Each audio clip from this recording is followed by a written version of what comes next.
రాజు రైతే రాజు రైతే రాజు.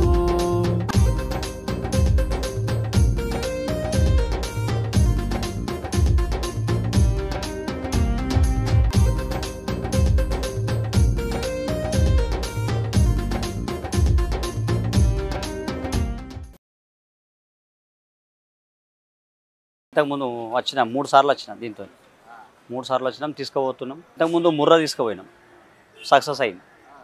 తర్వాత 2 పేదూడలు తీసుకుపోయినాం జాఫరాబాద్ ముర్రా బాగుంది. మళ్ళీ ఇప్పుడు ఇది తీసుకున్నాం. 1,40,000 చెప్పిండ్రు 1,20,000 తీసుకున్నాం. 7 నెలలు దాటి 8 నెలలకు ఎంట్రీ అవుతుంది. ఇది 3వ ఈత ముర్రా ముర్రా ముర్రా లే ఇవి ప్రస్తుతం ఇప్పుడు సరిపోయినాయి. 4 ఇంటికాడ 3 ఉన్నాయి. ఇది ఒకటి తీసుకున్నా. చూసి తీసుకుంటే పర్వాలేదు, చూసి తీసుకోవాలి. బేరకాలు ఉంటారు, వాళ్ళని కాదనుకుంటే 10 రూపాయలు మిగులుతాయి. లేదంటే ఇంకా వాళ్ళ దళాల కాళ్ళు ఉంటారు, అంత బేరకాలు 5,000 10,000 తేడా ఎక్స్ట్రా అయితే. ఇప్పుడు నా అంచనా ప్రకారం 1,05,000 1,10,000 కానీ 10,000 ఎక్కువైనాయి. బ్రీడ్ మంచిగా ఉందని చెప్పి తీసుకున్నాం. పాలిస్ పూటకు 7 చెప్పిండు. మనం 5,000 ఎక్కేసుకున్నాం. 5 అన్న 10 లీటర్లు అట్లా దాని మీదుగా తీసుకున్నాం. చూసినాం. జాఫరాబాద్ వచ్చినాయి, ముర్రా వచ్చినాయి, దూలియా, బూరి, బన్నీ, గ్రేడెడ్ ముర్రా. మనము ఇక తెలిసినోడు బ్రీడ్ తీసుకుంటాం, తెలియని వాళ్ళు ఇంకా వాళ్ళకు అనుభవం ప్రకారం వాళ్ళు. తెలియకపోతే ఎవరినన్నా తెలిసిన వాళ్ళని పట్టుకోవాలి, లేదంటే ఇంకా ఎవరినన్నా ఇక దళాలు కళ్ళం పట్టుకోవాలి. అంతేగాని వాళ్ళకు సొంతగా అయితే తెలియదు. 1 2 సార్లు వస్తే అనుభవం అవుతుంది. దాన్ని బ్రీడ్ ఏమదని తెలుస్తుంది. తీసుకుపోయింది సక్సెస్ అయిందా కాలేదా అనేది అనుభవం బట్టి. దళార్లు ఏంది సార్, ఇప్పుడు తెచ్చిన దగ్గర తీసుకొని వాళ్ళు ఇంకొక 5-10 ఎక్కువ చూసుకొని ఇచ్చిపెట్టు. అట్లా కాకుండా మనం డైరెక్ట్ తీసుకుంటే 5-10 మిగిలే అవకాశం ఉంది. లేదంటే 5 కూడా వాళ్ళకి వెళ్ళిపోతుంది. బ్రీడు మార్లు ఉన్నది, హైట్ ఉన్నది, ఇంత అని చెప్పిండు, పాలు ఇన్ని ఇస్తుంది అని చెప్పిండు. దాని మీదకి మనకు కంటికి అగుపడుతుంది కదా, అనుభవం ఉంది. నేను ఇంతకుముందు తీసుకుపోయినా కాబట్టి అనుభవం ఉంది. సక్సెస్ ఉన్నాయి, సక్సెస్ అయింది. ఇంతకుముందు ముర్రా తీసుకుపోయినా సక్సెస్ అయింది, పాలిస్తుంది. ఇంకా 2 ఇది మన జాఫరాబాద్ ఒక పెయ్య తీసుకుపోయినా, ముర్రా ఒకటి తీసుకుపోయినా అవి ఇంకా నడుస్తున్నాయి. అవి మంచిగా అనిపిస్తుంది. మళ్ళీ ఇప్పుడు ఇది తీసుకున్నా. జాగా మాకు ఒక 2 ఎకరాల పొలం ఉన్నది. అందులో గడ్డి వేసినాం, షెడ్ వేసి అలా మేపుకుంటా కట్టేసుకున్నాం. డైరీ ఫామ్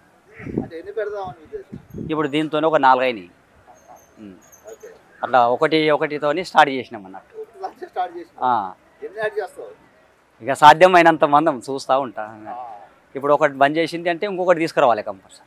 పాలు కంటిన్యూగా నడవాలి కదా.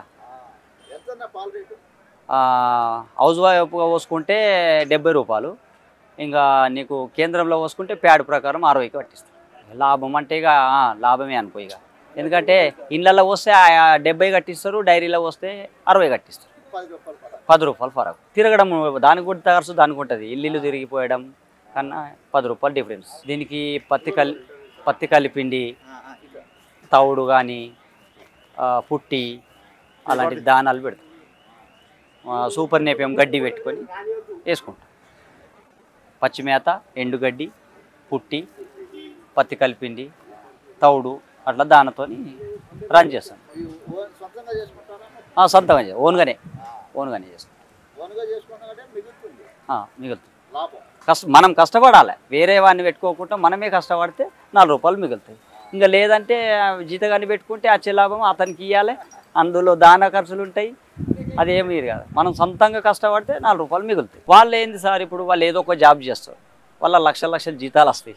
వాళ్ళకు ఏమదంటే రావాలి అనుభవం లేదా, 5 తీసుకొని పోయి 10 తీసుకొని పోయి హర్యానా బోలను మన బీహార్లను ఒడిశాలను పెట్టేస్తారు. వాడు సగం పిండకు ఒకరోజు వచ్చి రాలేదు, అట్లా లాస్ అయ్యే అవకాశం కూడా ఉంటుంది. దానికి ఏమైంది, ఏమైందా, దెబ్బ తగిలిందా, ఏమైంది ఇట్లా అనేది అనుభవం వాడు మనకు చెప్పడు.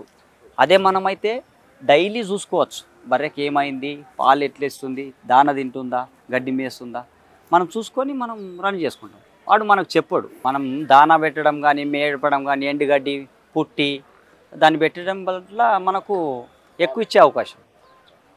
దాన పెడితేనే కదా పాలు ఇచ్చేది.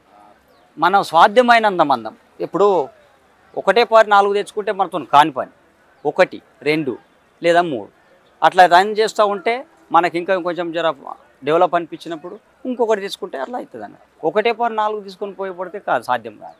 గడ్డి ఉంటే నీళ్ళు ఉంటే జాగ ఉండదు. ఓ బోర్ ఉండాలి, ఆ దగ్గర పొలం ఉండాలి, గడ్డి వేయాలా, షెడ్ వేయాలా, దానికి చాకిరి చేయాలా, అంత చేస్తేనే రూపాయి మిగులుతుంది. మన పని మనం ఇంకో దగ్గర జీతం చేయకుండా మన పని మనం చేసుకున్నాం, అట్లా 4 రూపాయలు మిగులుతాయి. మన కూలి పడుతుంది, మన ఇంటి దగ్గర మన పని మనం చేసుకోగలుగుతున్నాం, మన ఫీలింగ్ ఉంటుంది. చేయకుండా మన పని మనం చేసుకుంటున్నాం, మన వ్యవసాయం చేసుకున్నట్టు ఉంటుంది, మన పని మనం చేసుకున్నట్టు ఉంటుంది. ఇంకోడు సార్ తిడతాడేమో, ఆబ్సెంట్, జీతం ఇవ్వలేడు అనేది ఉండకుండా మన పని మనం చేసుకుంటాం. అందుకనే కష్టపడాలి.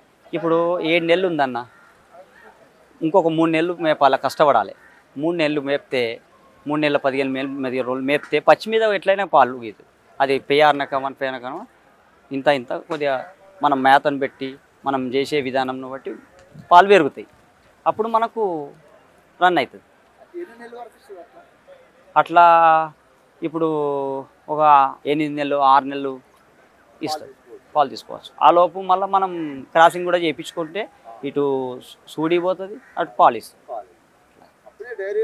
అట్లా ఇక నువ్వు సూడి మనం క్రాసింగ్ చేయించకుండా పాలు పిండుకుంటే కూడా లాస్.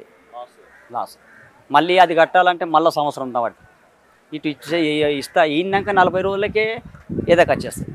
అప్పుడు మనం క్రాసింగ్ చేయించుకుంటే మనకు పాలు ఇస్తుంది, బర్రె సూడు కడుతుంది, సూడి అట్లా అన్నట్టు. అటు కడుపులో పిల్ల తయారవుతుంది. అట్లా డబ్బులు వస్తాయి, అమ్ముకున్న డబ్బులు వస్తాయి. ఇన్ని నెలలు ఉన్నది. ఇప్పుడు అతను పాలు పిండుకున్నాడు, అయిపోయింది. 7 నెలలు సూళ్ళు ఉన్నది. ఇప్పుడు సూడి 7 నెలలు పాలు పిండుకున్నాడు, అమ్మేసిండు. అతనికి ఇప్పుడు అనుకూలంగా లాభం ధర వచ్చింది. ఇప్పుడు నేను కూడా ఈ విధంగా అతను చేసినట్టే నేను చేస్తేనే నాకు 4 రూపాయలు వస్తాయి. నేను క్రాసింగ్ చేపియకపోయినా లాసే, మొత్తం పాలు పిండినా లాసే. పాలను చూసుకుంటే సూడి కూడా కావాలి కదా. అట్లా సూడి చేపించి క్రాసింగ్ చేపించి పాలు పిండుకుంటే మనకి ఏమన్నా లాభం. ఇప్పుడు మొత్తం పాలయ్య తీసుకున్నా ఇబ్బంది, మొత్తం సూడి తీసుకున్నా ఆగవలసి వస్తుంది. ఒక 2 అవి 2 ఇవి తీసుకోవచ్చు. అట్లా పెట్టాలనుకుంటే రొటేట్ అవుతుంది. రొటేషన్ కావాలనుకుంటే 2 పాలు ఇచ్చేటి 2 సూడి తీసుకుంటే రన్ అవుతుంది. ఒకటే పాలు మొత్తం అన్నీ ఒకటే రకంగా పెడతా అంటే కుదరదు. అనుకోలేదు. మనం ఏమంటున్నా తెలిసి తీసుకుంటే 10 రూపాయలు మిగులుతాయి, లేదంటే దళారీలు కొట్టేస్తారు. లేక మన మధ్యలో ఇట్లా చేతి కింద టవాలా కప్పేసి 5,000 6,000 నొక్కేస్తారు వాళ్ళు. అది మన మీద పడుతుంది భారం. ఆటో ఛార్జీలు అని వాళ్ళకు కిరాయిగా అట్లా అవి పోను. ఇక్కడ నుంచి మాకు 7,000 తీసి చెప్తాడు, కానీ 6,000 ఉండబోతుంది. 6,000 తీసుకుంటాం. ఇక్కడ యూనిట్ అంట ఆటోలది. మేము వెహికల్స్ అక్కడి నుంచే తెచ్చుకున్నాం, తీసుకుపోదామని మా వెహికల్సే తీసుకొని వచ్చినాం.